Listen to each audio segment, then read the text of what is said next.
you're doing pretty much the same techniques you would for steelhead, and these fish are a lot grabbier.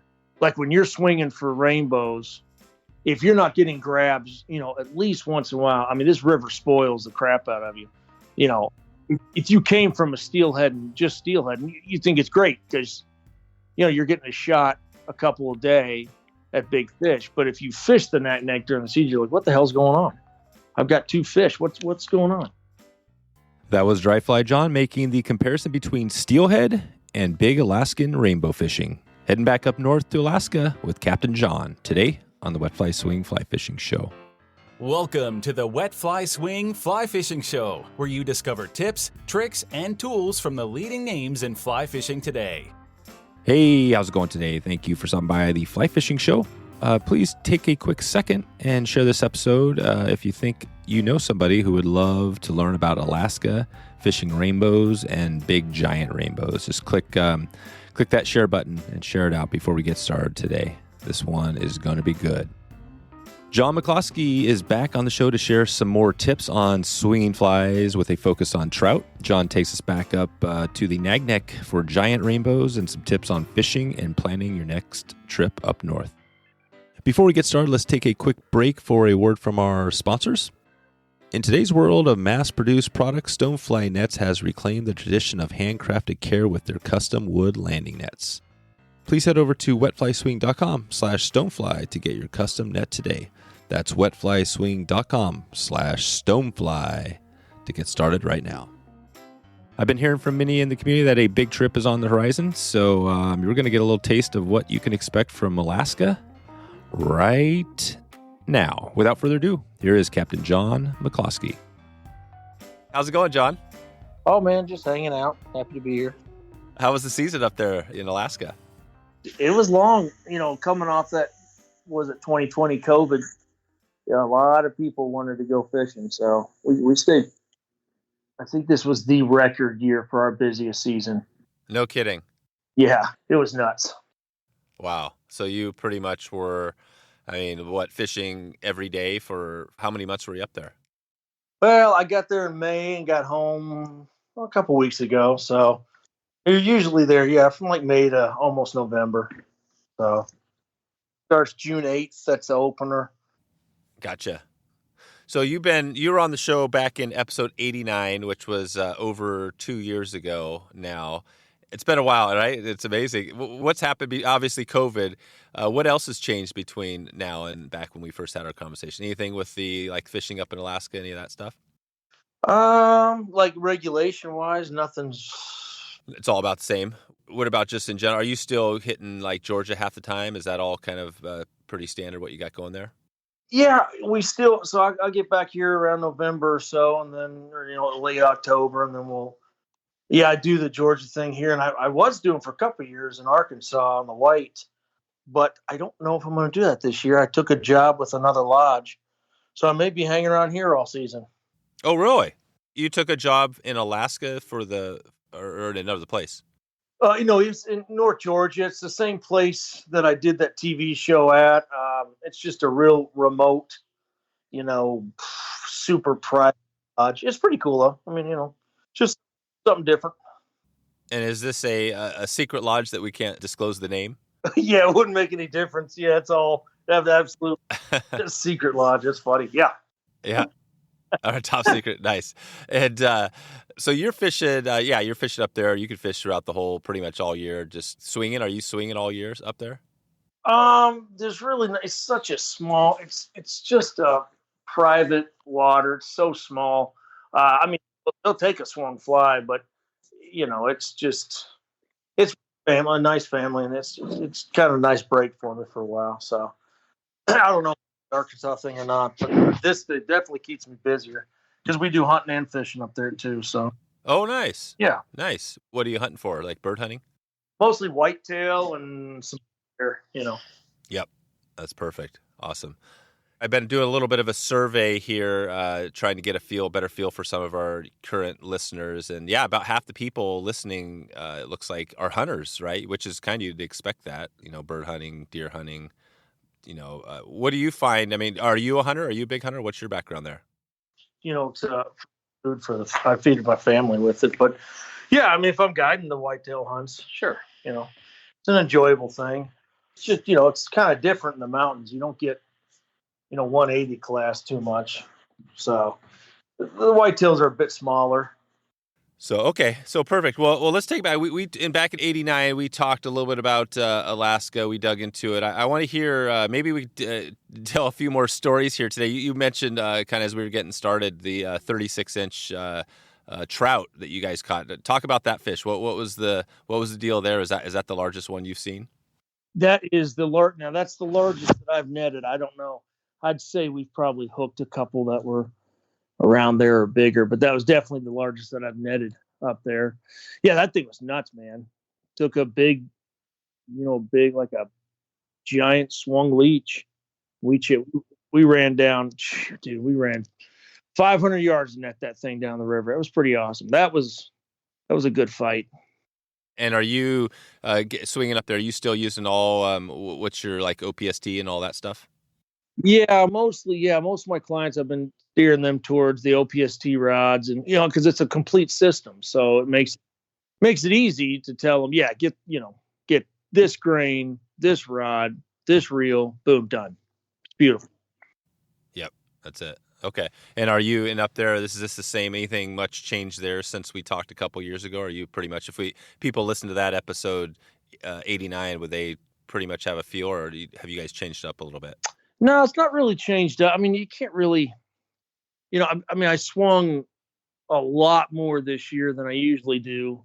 Really going from guiding all day and then doing the manager stuff at night, I took like a 30-minute break, probably 3 or 4 times a week, and just went out and just swing in the deep water because I couldn't, I didn't want to go far from the lodge, but just went out there and swung. And dude, I got a lot of quality fish. That's the most I've ever swung that river, because we don't get fish much. It was pretty awesome though. This is the Naknek? Yeah, all on the Naknek. Yep. That's it. Okay, perfect. Awesome. Well, talk about a little bit about, like a day in the life. I'm just curious up there. So you're talking about this manager stuff. I mean, what does it look like for you? So you get up there. I know you get up there in May. What does the daily look like up there, the weekly daily?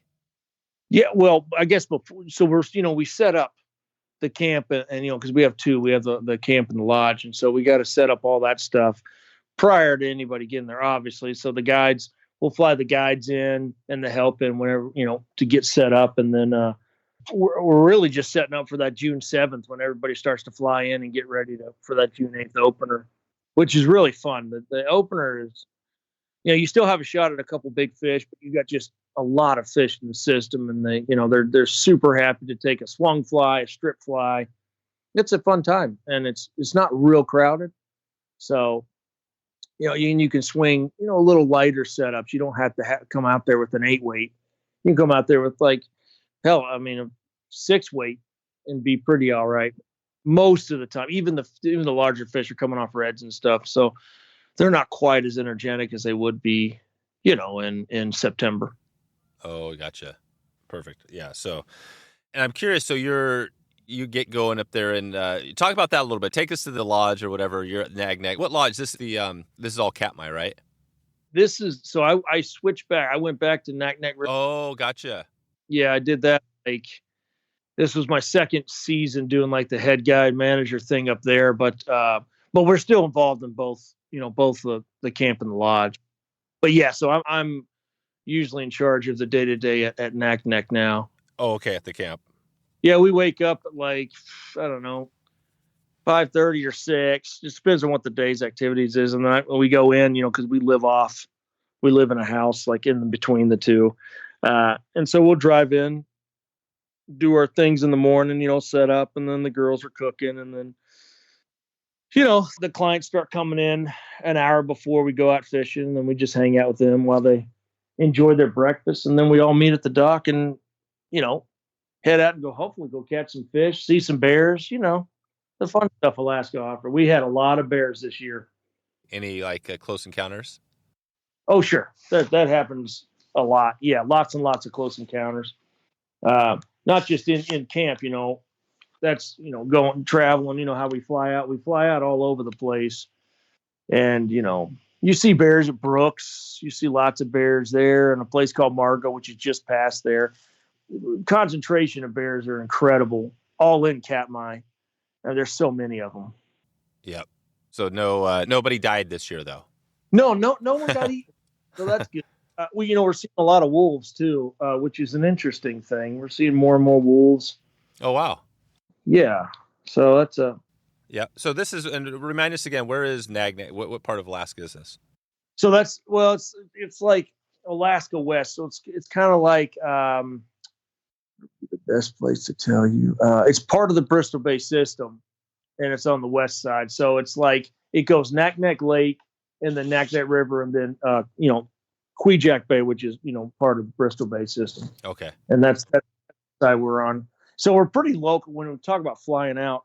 I mean, we can hit a lot of places in a fair amount of time. So it's a good centrally located place to do flyouts also. Okay. So people roll in there typically. Are they rolling in kind of on the Friday before or how's that work as far as when people are coming in? Usually you go Saturday to Saturday. So people fly in on a Saturday, their week starts on the Sunday, and then they'll fish all week and then head out on that Saturday. That's usually, so it's like 7 days, 6 days of fishing. Okay. So you're sitting there. So when you're running the lodge, I mean, you're getting up, like you said, 5:30, you're getting out. So you're fishing by what, like 7:30, something like that? Usually around, it really depends on the season. This year, Let's say that we're going to that time when you caught that gigantic 36-incher. oh man, dude. So that we're talking like September, October, and that, it doesn't even get light out till like 8:15 in the morning. So you're kind of hoping we definitely get out early and try to get spots. But, if like it gets crowded, the Naknek gets crowded in the fall.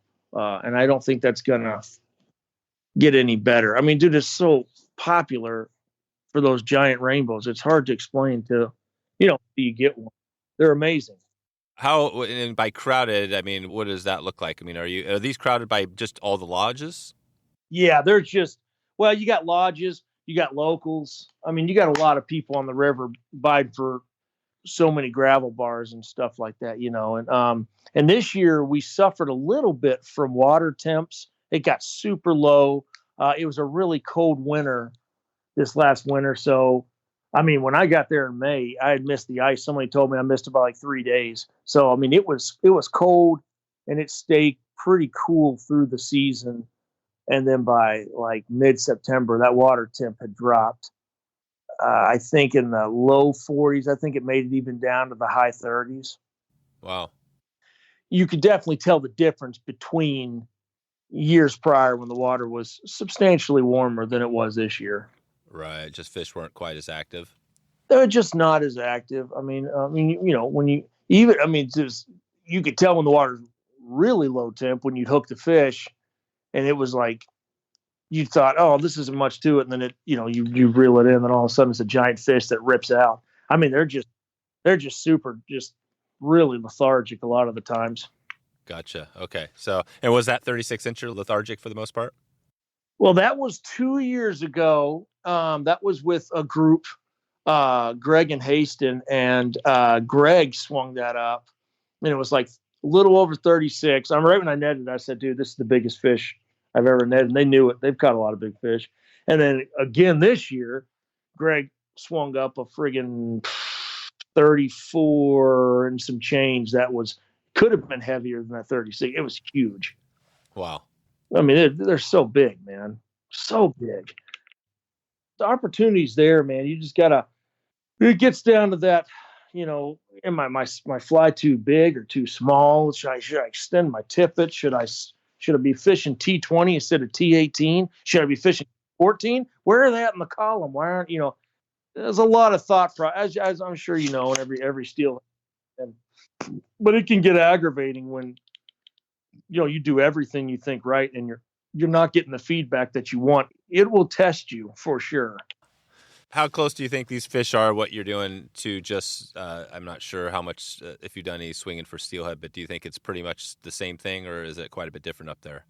I would say the description I'd say is you're doing pretty much the same techniques you would for steelhead and these fish are a lot grabbier. Like when you're swinging for rainbows, even as big as, these the big guys. if you're not getting grabs, at least once in a while, I mean, this river spoils the crap out of you. Right. If you came from a steelhead and just steelhead, and you think it's great because, you're getting a shot a couple a day at big fish. But if you fish the Naknek during the season, you're like, what the hell's going on? I've got 2 fish. What's going on? Right. So I think it's all perspective.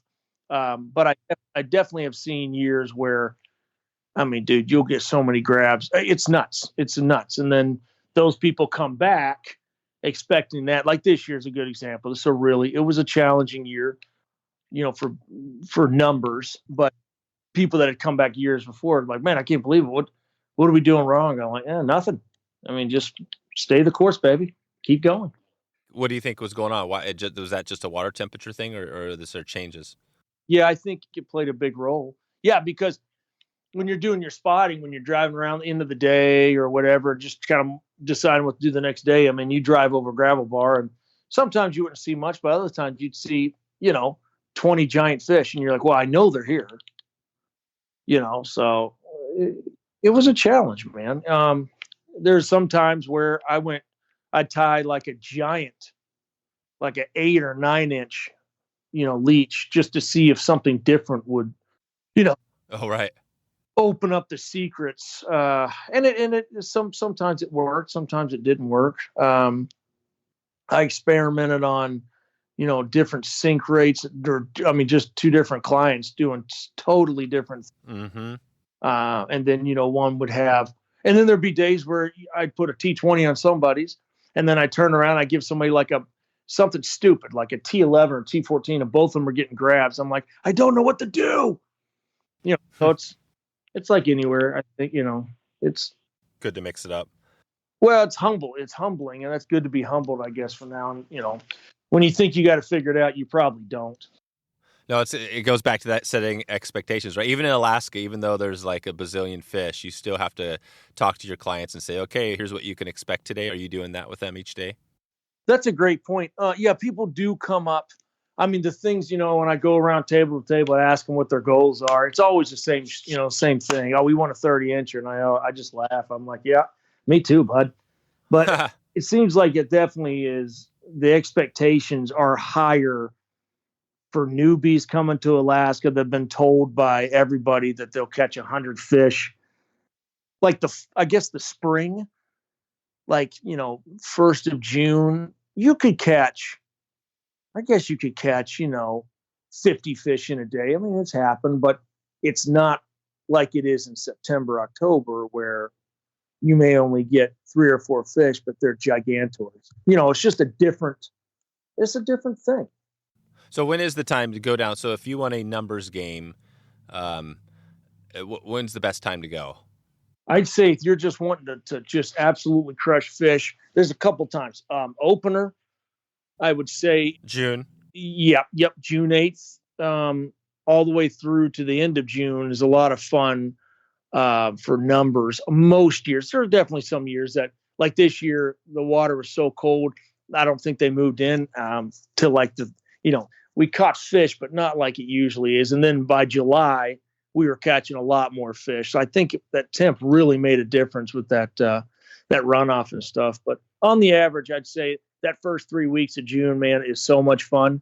And then I'd say, when the egg drop starts, like late August, for the sockeye are really starting to drop to that first week of September. That is a real good time if you want a fish of a lifetime, but your skill level is not really there for a good swing or this. You don't have the skill set. It's a good time to come. It's a good time to practice to get those big fish. I definitely say numbers wise, I think the opener is a good time. If you just wanted just to absolutely have days where you're like, holy shit, dude, we caught way too many fish. That would when I'd say to go. There you go. On the swing. Yeah. Oh, absolutely. You can swing them. You can strip them. So what I usually do during the spring is I'll swing, my regular spots, and in between I'll run it like I do brown trout fishing, where I'll have like whatever, sink tips or whatever I'm throwing, if I'm throwing jig flies, whatever. But I'll be from gravel bar to gravel bar. We'll just row down like we're brown trout fishing. And they'll bang the banks, and you get your bonus fish. It's a lot of fun. It's just different. And then there's some people that come, they're like, oh, I only swing. I'm like, okay, that's cool too, man. That's fine. I don't care. Yeah. Yeah. Yeah. Don't bother me. I mean, these fish, I'd say on the average are more apt to take a swung fly anyways, but they're definitely the most aggressive. Dude, you can get big fish on the strip for sure. On the strip or the beads, right? People fish those pretty heavily. Yeah. So usually the bead, that egg drop starts, the end of August. And then, dude, there's lodges that'll fly over the Naknek that'll bead all the way through mid-October. Oh, wow. But usually that first 3 weeks, that end of August and the first 2 weeks or so of September is usually considered the beading season. And then that transition when the eggs, you're hoping the eggs will not die out, but at least chill out enough to where these fish will start to trigger more onto the meat, like sculpins or leeches or lamb, whatever you're hoping they're going to feed on something else. Because you can definitely tell, and I did it on purpose this year. I swung through part of the bead season just to see how bad it can get. And it definitely, you can tell when those eggs really start dropping, they don't care about a swung fly. You may get one fish. Oh, right. Get a grab maybe. Try cheating, put a bead on the front or something like that of your fly. Yeah, there's ways to cheat. Exactly. Yeah. Egg sucking leech. Yeah. But sometimes it's just the bottom line. They're not eating what you're fishing. So, there it is. You got to give them what they need. I want to get into a few tips specifically for swinging up there. But you mentioned something. I'm curious, before we get there, you mentioned driving on a gravel bar. I didn't know if you meant actually driving on a gravel bar, or are you guys is that more like, what's that? What are you guys doing? What do you mean by that? And are you guys, what's the scouting look like? You're okay. I see when you're scouting. Yeah. So you really just drive around looking, you're kind of just glancing over, looking to see what's there, because we don't really want to fish things that have nothing on it. And sometimes you just know fish are there, and that's fine too. But yeah, you'll be driving, like if you're driving in the middle of the river, you can kind of look up over and kind of drift over and look. Well, I mean, you can only do that if there are people fishing it, you can't be Yeah. Like the end of the day when the sun's dropping behind the mountains there, you get a little quick, 10-minute drive up looking at, just trying to see where they're holding, if they're holding at all, because there are definitely discouraging days where you're like, God, we got 2 fish all day and like 3 grabs. What the hell? And then you can't wait to get back to hear how everybody else did. And then, they're like, oh, we crushed you. You're like, son of a. Right. Well, that's the beauty of, I think a lot of people expectations, but also Alaska. It's got to be, pretty hard to complain. Even if the fishing isn't the best, you're up in Alaska, right? Well, you would think that would be the case. That's not the case. I guess people are spending a lot of money, so they feel like they deserve great fishing as well every day. Well, or that, and you got to remember, we have 80 something, 90% return. Oh, gotcha. So we've got guys that have been fishing with us for 15 plus years, that they've seen the ups and downs, and, they want what they want, man. I got guys that have been coming up there for a long time that still haven't got a 30-inch trout, and that's the number, So those guys don't come up there and they're never like, well, I'm going to sit out a day and just enjoy Alaska and the bears. No. Those kind of people are like, hey, let's get out at 6:30 in the morning and freeze our nuts off till the sun comes up, and then we can catch a fish. Right. There you go. But you still have people. You still have enough newbies and stuff that want to go see the bears, that want to go see Brooks because they see it on National Geographic, that want to go see all the fly outs and stuff. Even when they're not fishing that good, they still want to go see the stuff. Yeah, totally. And so back to that again, I'm taking it back to that day in the life. So you guys are getting going, whatever it is, 8:30 in the morning. Yeah. Once you start fishing, and you're boating, what do you guys have? So are you boating around in little like jet boats, or what do you have there? Yeah, we're still running lots of stealth crafts. anywhere between the 16 and 18, like 54s. We have a couple 1860s. We have a lot of, let's see how many we have. We have three, let me think here. 3 G3s that have front center consoles. They're like 1860s. And then we have some roughnecks and awesome old roughnecks that have tillers. And, we got a. Oh, gotcha. So these are like jet pumps with pretty much flat bottom boats? Yeah, for the most part, yeah. Some modified V or flat bottom. And the bottom line is that you can run those shallow because we, especially during the summer when we're swinging for kings, we go up the, places where it's pretty skinny. I can't imagine. And I have seen old timers running props up there. I'm like, man, how is that possible to be up here? Right. Yeah, those guys know their stuff. Or they have prop left. Exactly. Broke a few props too. So you're going up. So basically you guys start in the morning. So you head up to whatever gravel bar. You take, 3 guys on the boat? Really depends on how the groups go. But I try to put 2 with 1 guide. I try as much as I can. Once in a while, you'll have guys that it'll be like a dad and 2 sons. They want to fish together. So you put them together. But yeah, so you're either going to swing from the boat or you're going to get out in the gravel and wade. People want to just wade. That is a big thing.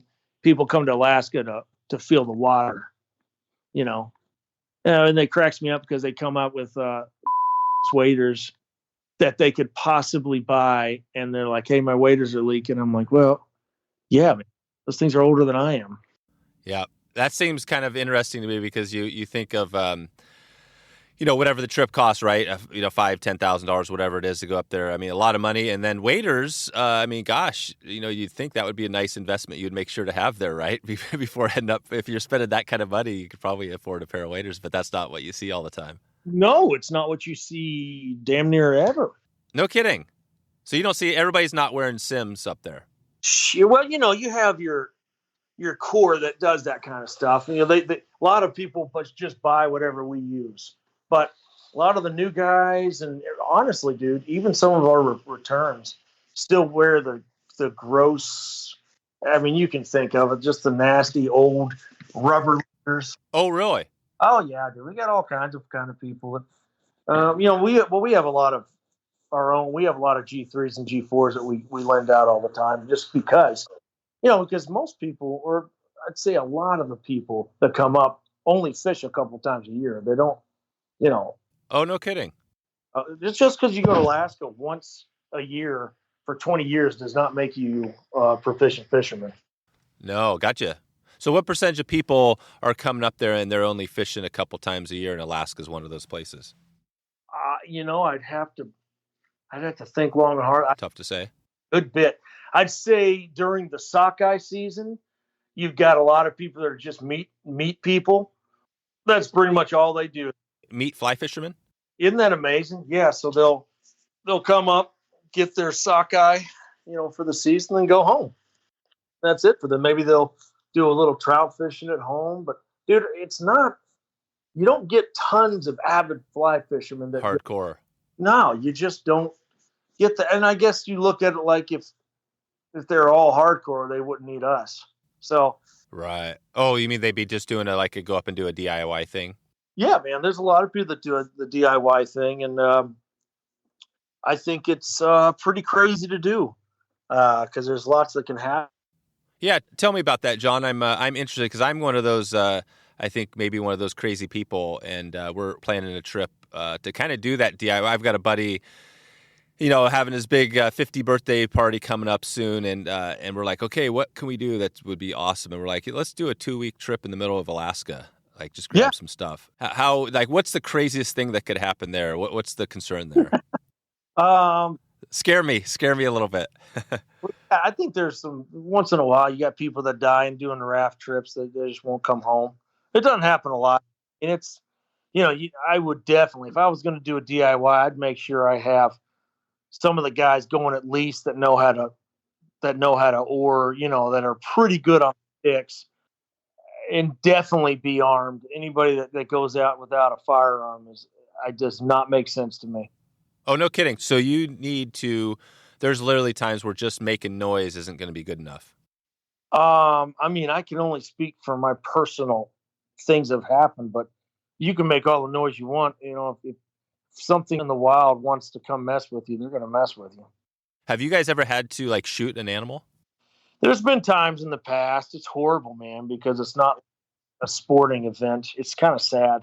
Uh, Usually it's because of something man has done, you know, like, Oh yeah, they're feeding them. yeah, because something happened and somebody accidentally left trash out or something. And then that just drives the bears to come in or, you know, whatever, the wolves, whatever. And it's just a shame when instead of, you know, it's not usually the animal's fault. That's what I'm trying to say. Not usually, but it's always sad, dude. There are times, and wolves. I mean, that's the thing. I guess when you think of the lower 48, you think like bears and wolves are so like endangered. You wouldn't even think. I know Alaska's totally different, obviously. So, Yeah. you know, wolves, and you're seeing like wolves are becoming a problem, or are you just seeing them occasionally? Yeah, I think I'm definitely seeing more wolves than I did years ago. I'm probably seeing. I mean, just a general statement. Everybody reporting. I mean, there's more wolves being seen and photographed than they were when I started. I can tell you that much. You're seeing like like when there was a dead bear on the river, and it was just left there, and wolf packs would come down and feed on it. And I'm like, holy shit, you never see that. This is Oh, amazing. amazing. That is cool. Yeah, the guys were swinging, so I'm standing there in the river, just watching, and I got one of the new guides with me, and we're looking. I'm like, holy shit, there's a wolf. And so he comes, swims over to the bear and starts eating it. But then something spooked him. I guess maybe, I mean, we were way away from it. We're watching. And then all of a sudden he's up on the mountain. I'm like, how in the world did he get that fast? And I look over, I'm like, no, there's like four others. It was pretty cool. Wow. I mean, you see that, you know, you don't usually ever see that stuff, but you're seeing that more, you know, now. It's kind of cool, you know. That is cool. I'm kind of stalling. I want to get into a few tips, but I'm just interested in this. The Naknek, the camp. I mean, Yeah. describe this camp. Take us to the camp. Is this looking like a couple of like tents on the side, or is this like a major operation? Oh yeah, no. So we consider it full at 24 a week. That's a really full. And so what we have is when you drive in, you've got the lodge. We call the lodge where we eat all our meals and meet up in the morning. That's on the top, and it's just, you know, it's a decent sized building. It's not odd, but it's really nice. And then when you drive down the driveway, if you look on the left there, you'll see all the guides' tents and housing. They built, you know, someone would have their own lot, you know, their own little cabins. And then if you continue down the main drive down by the river, there's all our cabins, and we have let's see, 1, 2, 3, 4, 5, 6, 7, 8, 9, 10, 11. We have like 12 cabins, and we've been redoing, which is really nice. We've been redoing, giving it a facelift, doing like tongue and groove cedar on the inside of the cabins, and then on the outside doing like a tongue and groove pine or something. Just kind of. And then last year during COVID, it was really cool because we ended up turning like the original cabin that was there is called Trappers. We turned it into like a really cool hangout place. So that was what we were. Oh, nice. So now it's got a giant porch overlooking the river, and we got a grill there, and there's like a hangout bar inside. You know. Yeah, that's sweet. Yeah, it is really sweet. It's coming along. We'll probably finish that up this season, but yeah. So I mean, anywhere between, you know, still about 20, 24 people. That's like capacity. That's Okay, that's max, and you guys were maxed out pretty good this season. What was the so when you fly in? So people, how do you get there? So do you just come into Anchorage and then fly over? So you'll fly into So you fly into Anchorage. That's like the main place, and then you'll take like a smaller jet, even like I think like a 737, and you fly to a place called King Salmon. And King Salmon used to be like a big Air Force base, and that, of course, that went down to nothing. But you know, you can still fly big jets and stuff, and then from there, like we'll just drive into town and pick you up. It's beautiful. But I know a lot of people will fly in and pick up their people on, on smaller planes and take them to their lodges. But I mean, we're 20, 25 minutes from town. So it's pretty easy, because you got super fancy sockeye saloon and, one gas station that you can get, some ammo, you can get food, gas, fishing licenses, pretty famous place. It's called the AC. Everybody that goes there knows that place. And then And King Salmon. Yeah, and King Salmon. And then you have like one other place, Eddie's. That's the two places to eat. And there's not a lot going on there, but it's a cool place because it's still small, but yet you have so much traffic, especially during the commercial season and during like the sockeye and everything. So you got all the canneries are open, and there are thousands of people it's crazy. Oh, right. So yeah, King Salmon it's a fishing. It's always been, or it is a fish still. That's the main reason it's there. And more Naknek. So there's one road that leads from King Salmon to Naknek, and Naknek is huge for, that's where all the big ships come in when you're barging stuff, your boats and stuff come in there. Most of the canneries are out that way. I mean, you have a lot of business in Naknek. And then King Salmon's just a smaller town. So it's an interesting feel, when you're out there. It's definitely quiet. And now let's take a quick break for a word from our sponsors. In today's world of mass-produced products, Stonefly Nets has reclaimed the tradition of handcrafted care with their custom wood landing nets.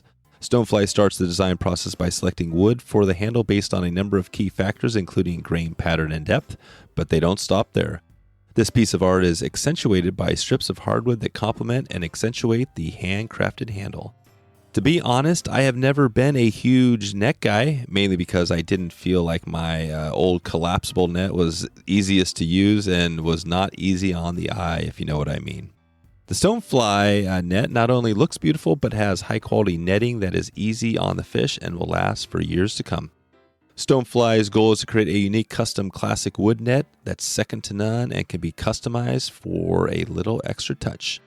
When Ethan designs a custom net, it's his hope that others will create amazing lasting memories for years to come. Please head over to wetflyswing.com/stonefly to get your custom net now. That's wetflyswing.com/stonefly, STONEFLY, to get started right now. Okay, let's get back to the show.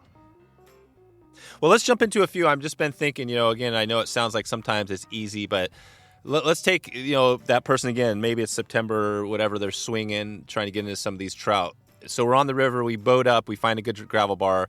Let's take us to the river and talk about some tips that could help that person. Maybe they're trying to get into their first fish, maybe even just a fish, maybe not even a big fish. What do you tell them when they're sitting there? Do you have any like a list of things you tell them? Let's see. Start with the line, just so people don't, in case people don't listen to the past episode you did in '89. Oh, okay. Sure. Yeah, just take us back to just really quick. Give us the little trout spay 101 with rod, reel, line, and that sort of stuff. Yeah, I can talk about this for hours, so I won't bore you. But yeah, so most of the setups lately, I've been encouraging people to do. Let me think. The most of them are like in the fall is like a 8 or 9 OPST setup with a lot of guys. Man, I'm telling you what, dude, anything full cage, obviously, because you've got your backing and then your running line of choice, whatever it is, mono or some kind of coated. But most people are going to mono, and the problem with that is the diameter really kind of pushes through a lot of the modern reels, right? So. Oh shoot! Yep. What do you mean by full cage? So let's take apart like a super nice reel, like a hatch. So you spin it off. You take the spool off from the reel itself, and it only has like one support piece on the bottom. Oh yeah. You mean the reel, full cage on the reel? Yeah. Yeah. So the full cage, then there's not a lot of companies that make them, but there are definitely a couple companies I push for spay, and one of them is especially. You ever seen the classic by Loop? Oh, the Loop. Yeah, I believe so. Yeah. Yes, that is a a very nice. It's cool because it makes the regular person feel like they're fishing a click pawl. It makes you feel like a spayman, like a real spayman. But it's got, what is that, Power Matrix drag in it. So it's a great reel. It's, it's the cage goes all the way around. It's good, clean. You don't have problems with the mono slipping out. And it's like the arbor. You can't tell it from the outside because it looks like an old click pawl, like a Saracen or something. But the inside is like a real, like a large arbor, maybe like a medium to large arbor. Nice. So your line pickup. That's why the OPST, the entire system, that's why it's so easy, because once you get your whatever you want, laser or the grip shooter, whatever you have, then you just really have a window of what your rod needs to throw. So it's like, let's do just the 9-weight. So the 9-weight, I've been throwing like between a 425 and 450. It seems to be the sweet spot. And then when they came out with that groove, dude, I put that groove on mine and everybody else's, and I only take it off if we're swinging like the real skinny flats down towards the bottom. But other than that, I mean, dude, that system I've been using was like this year especially, because I was supposed to do a write-up. I forgot all about it. I got that rod. But that 9-weight rod, I know it sounds crazy 9-weight, but it's not exactly like a king rod. It's not exactly like a 14-foot king 9-weight. It's not like that, really. These rods are they're specific rods, and I think, in my opinion, now that I've swung up enough fish on it, I think that 9-weight OPST is like the perfect fall Naknek rod, forever. I mean, it's a great system, and that groove with like T18 or T20 on it, friggin' perfect. There you go. How long is that rod? That rod, I think it's 12.3, if I'm not mistaken. I think that's right. I'd have to pull. I don't have it with me, but yeah, dude, it's a perfect example of a rod that can do pretty much anything. I mean, even fairly heavy winds, 20, 25 mile an hour winds. I mean, you're still being able to cast out there and get a decent loop with it. Gotcha. And river size of the river, how big, how wide is this river? The Naknek's pretty big, man. I don't know in terms of feet, but it's a perfect river for your your full set, your big rods. You can get away with a 14-footer if you really want to just be that way. But I can tell you, man, that OPST system, the whole system makes it easy for people to cast. And you may graduate and use something else. That's fine. But these systems are really, really useful, even for long-term casting and people trying to grow with their rod. I think it'll serve people really well. Even the heavier tips, they even down to the 7-weight is still casting. I've cast T20 on it for months. It's just not big enough. It's not heavy enough for those big fall fish. I've had my ass whooped enough with the 7-weight to know that's a good spring and midsummer rod. But yeah, you need something bigger. You'd be happy to have a little bit extra. I'd rather have more than less. That's for sure. Yeah, with a monster. Okay. And just to take us back, so tips-wise, you could either think, Alaska, we've been on this track for a little while here, but just in general, swinging flies, what do you tell somebody if they're having trouble? I mean, you've got the casting, you've got the reading the water, but, what do you tell somebody if they're out there and they're not getting anything? Well, for the most part, they have no understanding of presentation or how you put flies in and what the fish see. But on the average, I just tell people slow the fly down. Now there's definite times when a faster fly will trigger a grab from a more aggressive fish. But I believe on the average, slowing the fly down at lust, even with enough with like 2 mins, if you can, that first min turns the fly and that second min really puts that profile into what you're trying to do, is really important. If you cast and then stand there for 15 seconds and then mend, I mean, you're trying to mend a whole system. But with cast and then do your initial mend, right when it hits, that really sets that swing up. In my opinion, I think it's a better thing. And I mean, you have so much to do. So when they're swinging, you try to describe it. You're like, it's going to grab 3 different ways. You're going to have the one time where the fish takes it, turns heavy to it, and runs. That's what everybody wants. and that makes it easy. You don't have to do anything. Then you're going to have the grab where, he bangs it, and you just got to stand. You got to wait because there's nothing you can do. And once he comes heavy to it, you lift and you fight again. And then you'll have that really irritating third is just the grab, one hard bam and then nothing, or a little bump. And that's where I tell them beforehand, we call it the force feed, where you push the fly back into that fish's face. And I truly believe that's where we get a lot of our grabs that we turn into a hookup is from that force feed for sure. But I think that would be the easiest. And I always encourage people to don't pick it up and cast quickly, fish your dangle, because anybody that swung flies knows they're more apt to take the dangle, a lot of times than they are anything else, especially these more lethargic fish. Gotcha. Yeah. And so you're just trying to get down. I mean, are you trying to get down pretty close to the bottom? How close are you to the bottom when you're swinging these? Yeah. So most of the time, not all the time, but most of the time, doing that search pattern, I rather go deeper than shallower and then just change it from there. So, I mean, like 3/4 of my season is like T18 and T20. I only fish shallow stuff when I'm down in the flats, or if I find that the fish are like early morning where they're holding super shallow, then we'll start with a lighter tip and then just count on that 3/4 of the swing through is when they'll take it, because that's when it pulls up on the gravel bar.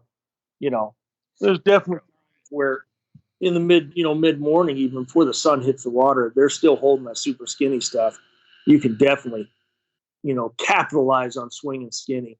But more than not, man, I like deep swinging those runs, because I don't know, man. I think a lot of the fish aren't ever even they're sitting down touched because so that groove with that T20, shoot. But and sometimes I'll do the groove, the T20, and I'll put like some weight on the fly or tie the fly with like a tungsten cone or something just to get it down even further.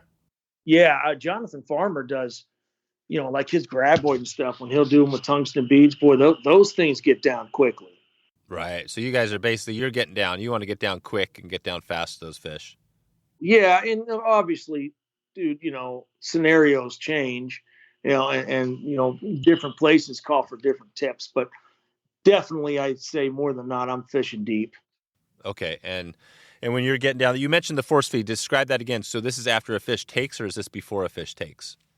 No, so usually when, like I was describing the different grabs, when they take that one grab and nothing happens, a lot of people are just set and just saying, oh man, that's a good grab.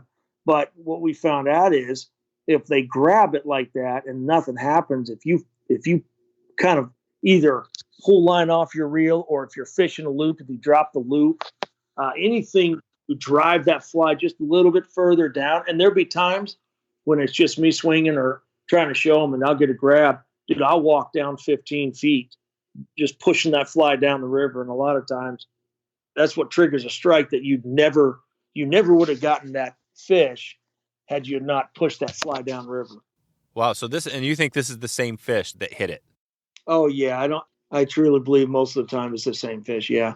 I don't think you're swinging 30 fish or most of the time. And then, one bumps it and then another one rips it. I've seen it like that, but it's not, usually it's the same fish, because most of the time you're going to, you'll drive over it later and see like 3 or 4 fish, on the gravel that, were worth that size of fish. You can tell the difference between a 22-inch fish taking your fly and a 34-inch fish taking. There's a difference. Are you guys, when are you just casting pretty much kind of down and across? Or are you trying to cast straight across, or what are you doing there?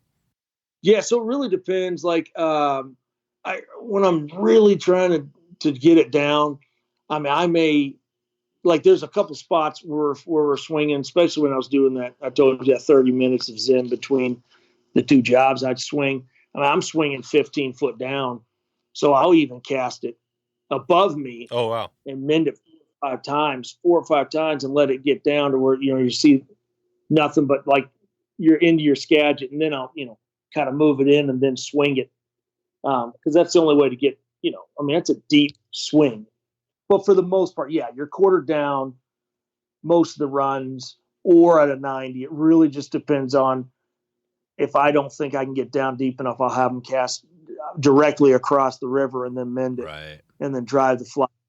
But on the average, yeah, if you're swinging gravel bars, it's quartered down just like you would for anything. And then your initial mend and then just decision about making sure that fly's not ripping through the column. Gotcha. Okay.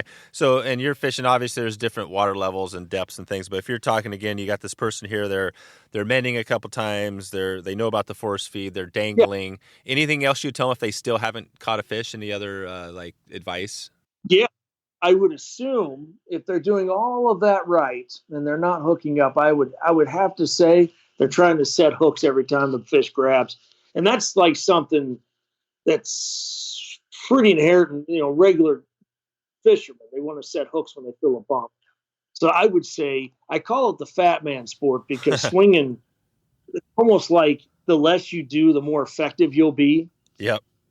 If you can keep your rod tip driving, I try to tell people just drive it into the water and don't touch it. And I mean, I've walked up and grabbed people's base of their rods because they're trying to set hooks, and that fish will be just screaming down the river, and I'm holding the rod down in the water. I'm like, now lift. And then they hook into the fish. But I think it usually takes something like that for people to understand less is more. That's tough, man. Swinging is tough because we call it swinging, but you're not always just casting out and just standing there like, and just letting them take it. I mean, there's more to it, as you know, and I know. And I think the more you grow, then you get into like you want a different kind of style. You get into scanty more, then lighter. Yeah, you want to do some scan. You've been doing, we skated more flies this year. That was a lot of fun. Oh, you did? Yeah, and just experiment, trying to do different cool things. I like seeing people grow. Like their first couple of years, people will have like the OPST, whatever, and then they'll have the loop reel, but then they'll want another challenge and they'll switch to like a click paw, like a Perfect or something like that, or a Bougle or something, or Saraceno, something fancy. And then the next year they'll just want to do Scandi. I mean, it's fun to see people grow in this. Have you had anybody come up where they said they just want to use Scandi line and just fish on the surface all trip? I've never had anybody say that. I have people wanting to do it, and then sometimes hours into their trip, or they'll be like, I really just want to catch a fish. I'm like, all right. So then you put them on. But I mean, there's only a couple people like Jeff Lasquet would really dedicate some time into that, and that was fun to watch. And then oh, cool. Yeah, like in the spring it's easier.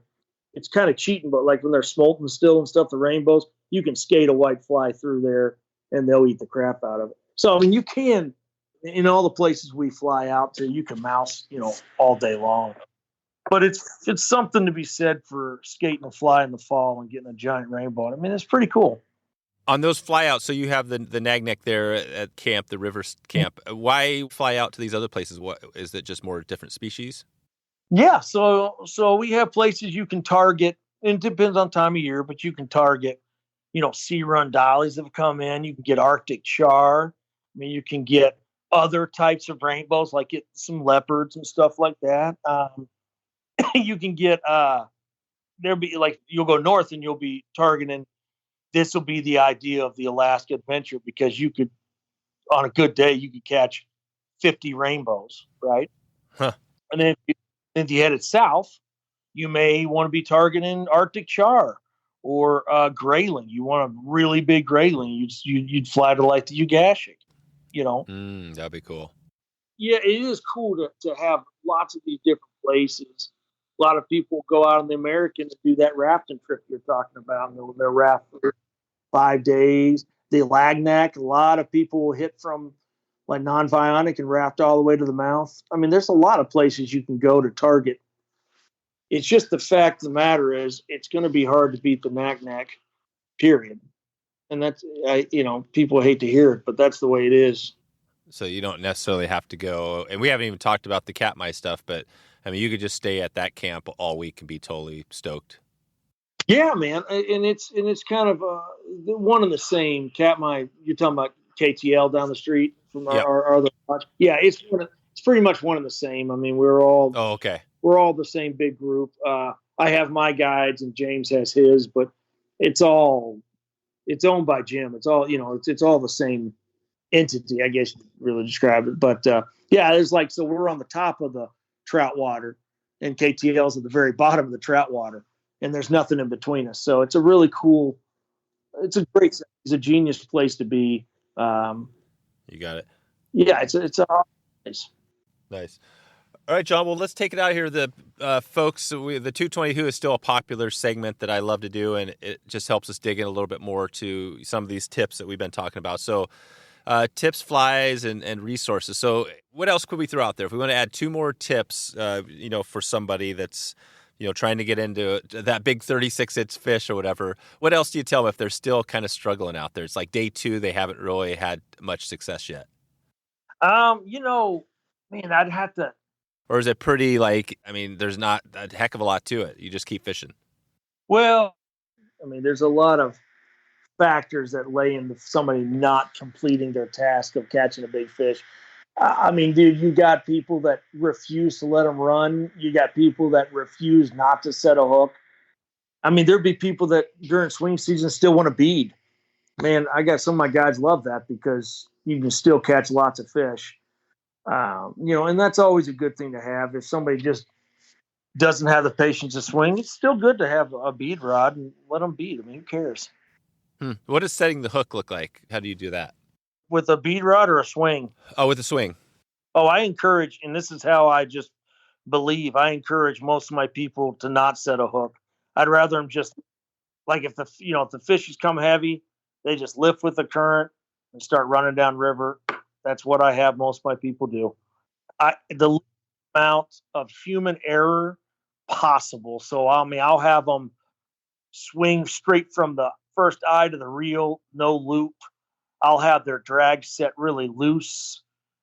Everything I can do to make sure that fish takes. That's what I'm trying to do. Yeah, that's awesome. And so when that fish takes, so that's the next thing. So the fish takes, they have a fish on. Are you guys fishing? Are these kind of like long runs where they're casting, stepping, wading, and through a long run, or are these shorter little kind of slots? Yeah, so I mean, we've got everything. The Naknek offers everything. So if you have like an older fella that can't walk or wade very well, I mean, you can get out and walk the boat down. They can swing the run.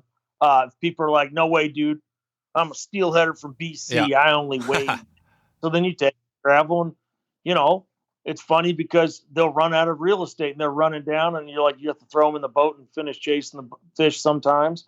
And sometimes they'll just keep running. I mean, I'll have guys, there's some places, dude, you can run hundreds of yards and still have the fish on. There's definitely spots, but I mean, the river's, it's pretty slippery. So it's always entertaining watching people run after fish. That's right. So you're seeing people are taking a dive into the water, coming out wet. Oh yeah, man. Heck yeah, dude. Going swimming is just a part of the deal. That's like a thing for somebody. Somebody's going swimming somewhere. That's right. Nice. And let's go to the fly just real quick. A couple of flies. What do you guys? So we talked about the egg sucking or something like. What are you giving them in that September? That take us to that time again, kind of the early mid-September. Yeah, man. I got a couple. One of my buddies, Jordan, ties this really awesome lamprey fly, and so does Jonathan Farmer. Ties a good lamprey fly. So we'll fish those.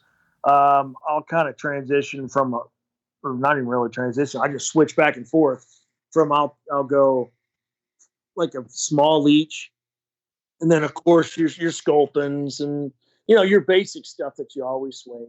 But I mean, I think size does make a difference some days. Some days when they're just not taking, I'll switch to something teeny tiny. I mean, I'll switch to like Farmer ties that with that micro intruder. Man, there'll be days you can't keep them off of that fly. And then there's other days they won't eat it, But I think it would be, if you only had 3 flies, I'd say like a black leech, like black or olive sculpin, and then something like maybe a soft tackle or right. or something like that. Something just in case it is super something. Oh, a dolly. Are you kidding me? I can't believe I forgot. If you only had one fly, why don't you just fish a dolly? Because a dolly. Yeah, they'll eat those things from spring to friggin' fall. They'll eat a dolly. Any of them. Was it like black over olive, or olive over white, brown white? Gotcha. And is this a dolly? This is a dolly. Describe. Well, how do you spell that? And then is that just a common pattern or is there somebody who ties that? Yeah, it's a Dolly Lama. Oh, Dolly Lama. Nice. Yeah. It's a super popular. It looks like a leech with a white, most of the time, like a wet contrasting white rabbit strip under it. I mean, you can Google it. I mean, but it's super easy to tie. It's easy to use. If you lose them, it's not the end of the world. I mean, you can strip them, you can swing them, you can dead drift them, you can tie, flesh on them. And I mean, dude, it's endless. I forgot. I mean, if you're just going to have one fly, that's a good fly to have. Okay. Perfect. And you mentioned before when we were chatting that, some of your clients are coming up and fishing with you in Georgia before, in the off season. Are you still doing that? Or what do you recommend for people that want to get prepared as far as understanding what they need to get ready for up there?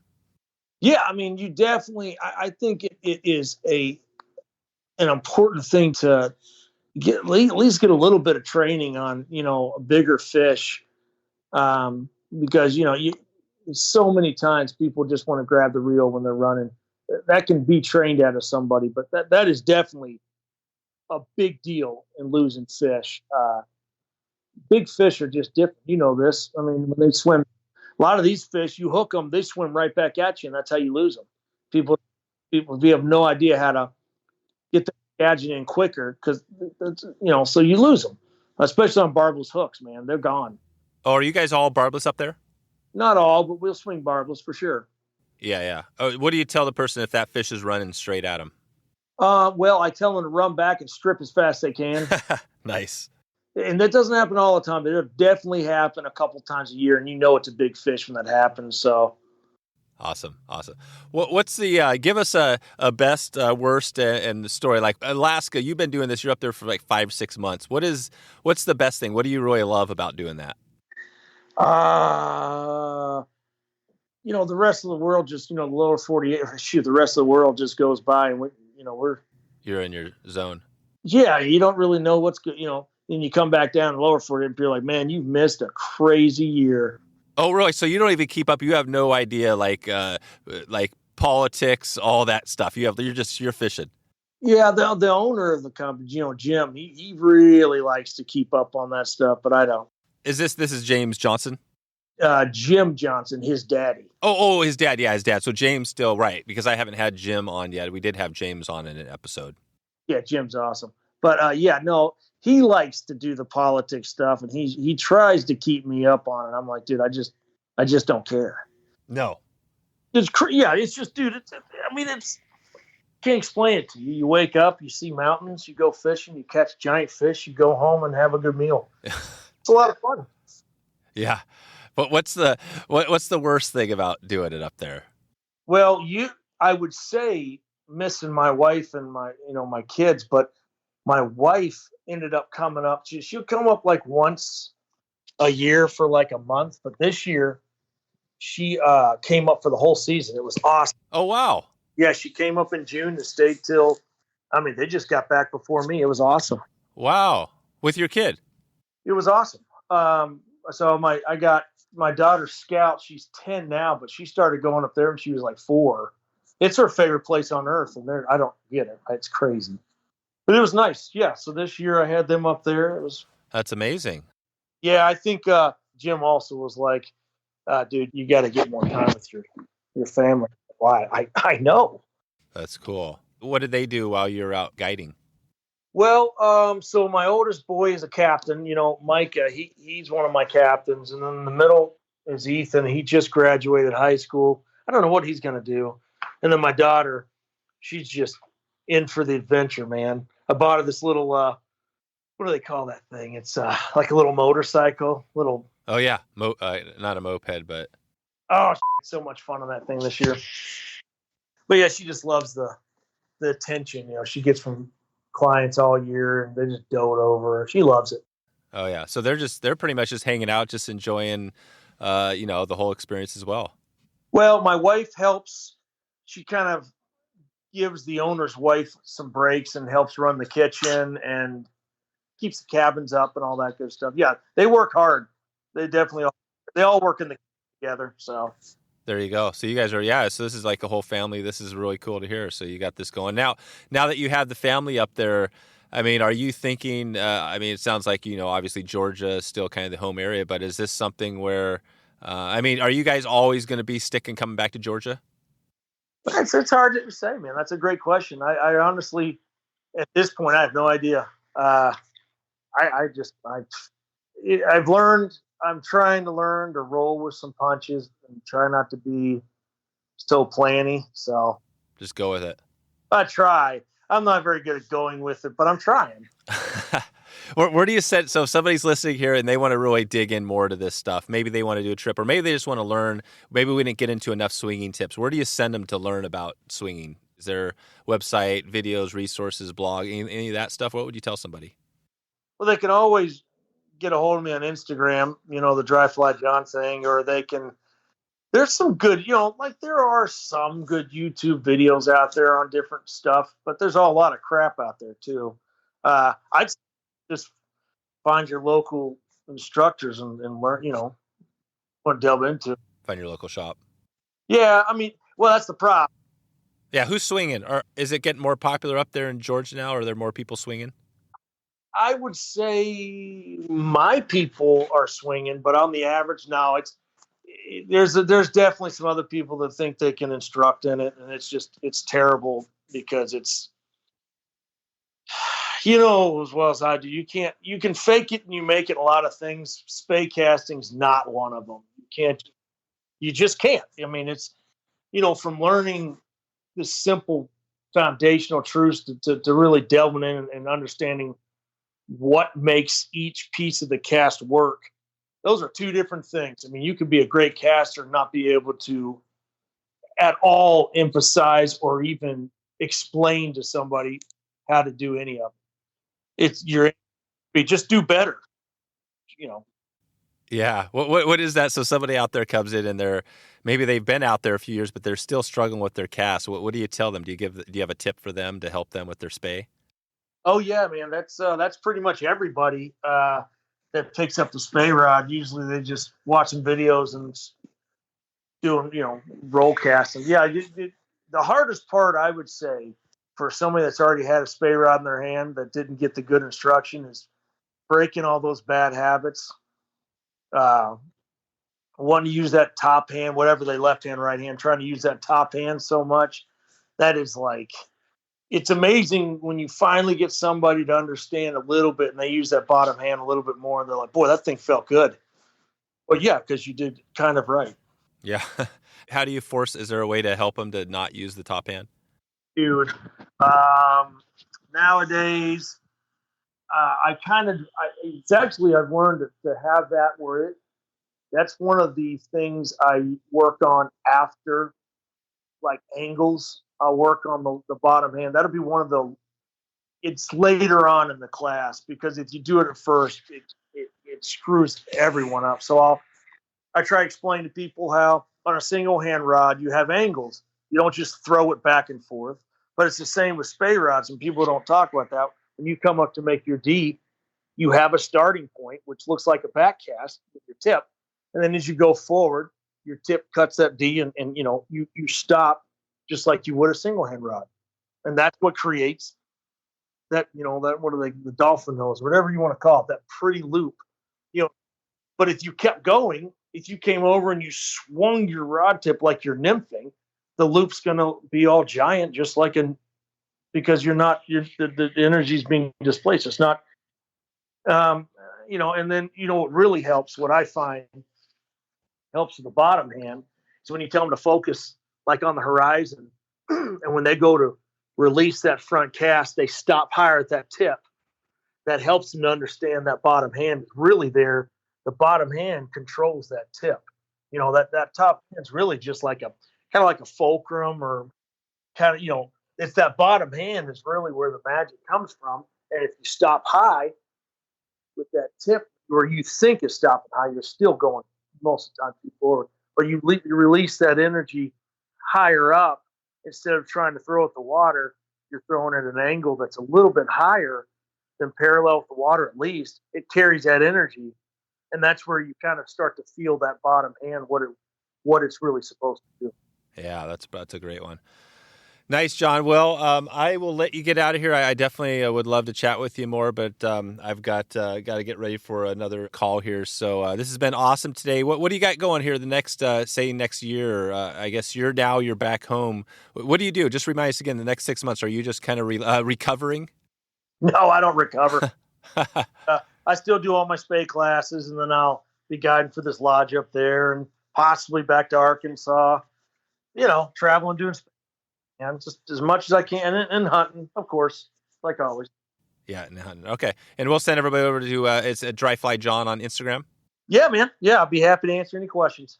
Perfect. All right. And maybe, folks want to grab a lesson, you would probably have people that kind of come in, sometimes even fly in, right? Come in and get a lesson before the big Alaska trip. Yep, happens a lot. Perfect. All right, John, thanks for taking the time today again and putting together another great episode. I know swinging is still, we've covered everything, but we still have a huge chunk of swing fanatics. So thanks for shedding some light on this today.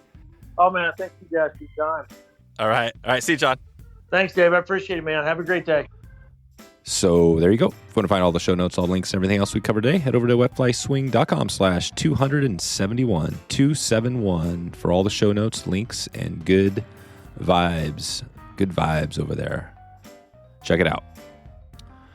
I wanted to read a quick review before we head out of here today. This one is from Mahome Swask C. It's hopefully you know that Mahome. I'm just going to call you Mahome on this one. This comes from Apple Podcast from Canada. Mahome says 5 stars, great show. This show is the perfect blend between the Orvis podcast and Anchored podcast. Please keep it up, Dave. Thanks, Mahomes. Plus, appreciate you leaving the review. If you want to leave a quick rating and review for the show, head over to wetflyswing.com/love, and you can quickly find whatever device you're on to leave a review. I want to thank you in advance if you've already left a review. That is a wrap for today. Looking forward to catching you on the next show and maybe seeing you on the river or maybe online. Thanks for listening to the Wet Fly Swing Fly Fishing Show. For notes and links from this episode, visit wetflyswing.com.